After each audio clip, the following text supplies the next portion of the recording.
एक normal question ये उठता है कि एक व्यक्ति को उसके रिटायरमेंट के टाइम पे कितना पैसा उसके पास होना चाहिए। तो इसका साधारण सा सॉल्यूशन है कि जो भी उसका रेगुलर एनुअल एक्सपेंस है उसका 25 गुना पैसा जो है उसके सेविंग्स अकाउंट में होना चाहिए। मींस अगर मान लीजिए किसी का जो एनुअल एक्सपेंस है वो 10 लाख रुपए का है तो उसके पास उसका 25 टाइम्स मींस तकरीबन 2.5 करोड़ रुपए उसके सेविंग्स अकाउंट में होना चाहिए। इसको ऐसा इसलिए जस्टिफाई किया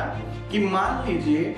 मेरा खर्चा 10 लाख रुपया का है और मेरे सेविंग्स अकाउंट में 2.5 करोड़ रुपए पड़े हुए हैं, अज्यूमिंग 4% का इंटरेस्ट रेट है, तो मुझे मेरे रिटायरमेंट के टाइम पे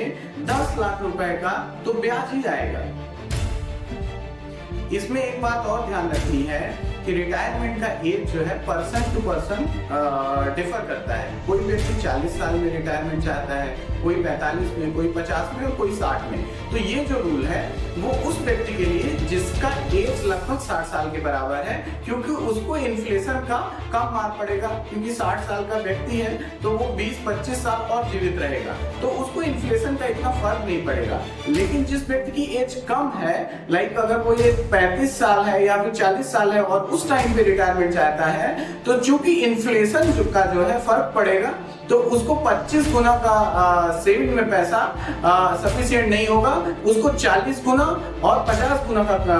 पैसा रखना पड़ेगा, तब जाकर के उसका रिटायरमेंट जस्टिफाइड करेगा, क्योंकि इन्फ्लेशन भी कहीं ना कहीं उसको इफेक्ट करेगा।